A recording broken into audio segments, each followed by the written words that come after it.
Section 4.8 has to do with order of operations using decimals and estimating using decimals.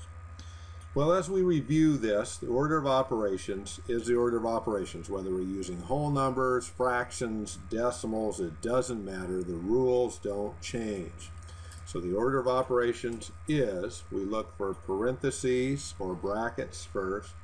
We're looking for exponents second.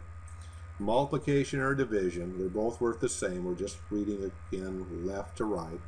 And then last, we're looking for addition and subtraction. Again, they're worth the same. It's just left to right. So nothing has changed. The order of operations are the order of operations, period. We just apply them in different ways.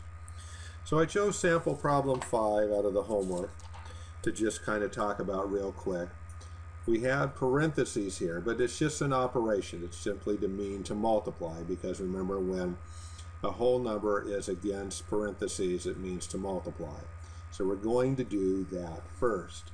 So 3 times 7 is going to give us 21. We have one decimal spot, so we have one decimal spot in our answer. We didn't do anything with the front part of the problem, so we just drop it down. Now we have taken care of our multiplying or dividing in that part. Now we're just addition, subtraction. We just have one operation. So we have 2.4, subtract away 2.1. We can rewrite it this way if you like. We subtract, decimals drop straight down in the answer, and we have our total answer. Just clears it right out that way. Problem number 13. We have a division and we have a multiplication. Remember, this is when it abuts, it multiplies. So again, they're worth the same. We don't have any brackets. We don't have any exponents. So multiplication, division is the first thing. Left to right, this is the first one that we have to deal with, because even though they're worth the same, as we're reading left to right, remember, we take them in order.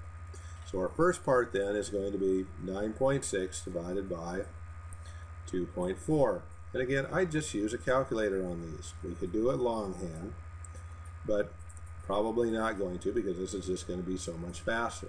So that first part then is simply going to be 4. We didn't do anything with the parentheses or the operation here, the multiplication, so we just drop it straight down.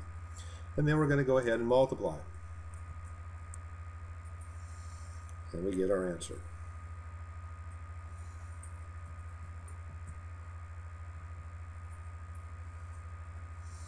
Straightforward. Just go slow and easy, just like what we did before, and you'll be fine. The next skill we have has to do with estimating the sum or difference. Remember, sum is addition, difference is subtraction, using front-end kind of estimation. So they're asking us to estimate using rounding to the nearest hundredth spot. So when we're looking at these numbers, remember, estimating is the goal, is to kind of be able to do it in your head for the most part. So if we're rounding to the nearest hundredths, tenths, hundredths, so 74 is going to round to 70. Everything in front stays the same, so we have 0.07. We're going to add that. Again, we're going to round all the numbers to the hundredth spot. 86 will round to 90. Remember, everything in front stays the same. Everything behind goes to zeros. And then 39 is going to round to 40. Everything in front stays the same. Everything behind goes to zero. So we don't need to write the zeros, remember. That's why I didn't put them in. So now we can probably do this fairly easily in our head. We have 7 and 9 is 16, plus 4 is 20. So we have 0.20. Again, that's the goal. So we just take things slow and easy, round to the stated value, whether it's tenths or hundredths or whole numbers. Simplify them, and then just so you can be able to add them in your head. Well, let's do one more of those. Let's do 27.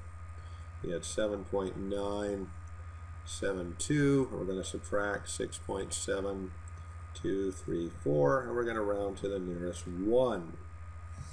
Okay? So the value of the 1 here, the 7th digit is in it.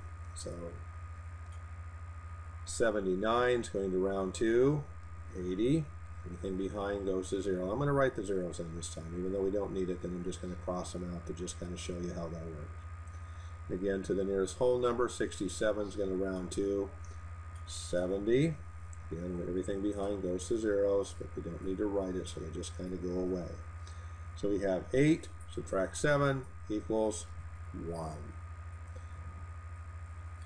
Let's see how this would work during a division problem. So we're going to have problem 33 here, and we have 2.88, and we're going to divide by 0.462.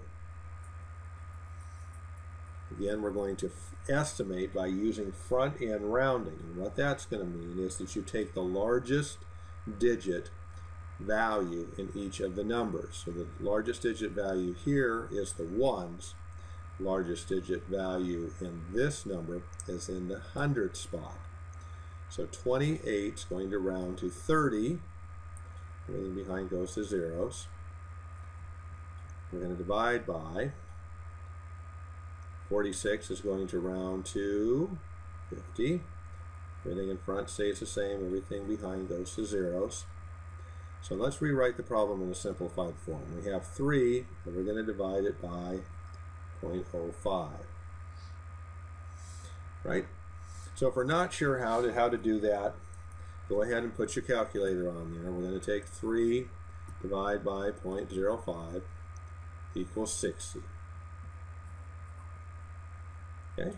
So the skill here then is we're going to round to the largest digit, whatever that might be, in each of the numbers. So the zeros don't count, so it would be the whole number. So that's why we rounded to the nearest hundredth versus the tenths, because there's nothing there. So it has to have a value in it.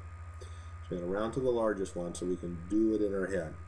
But if we're not really sure on that, go ahead and use the calculator on that. And that's just perfectly fine. Have fun with the homework.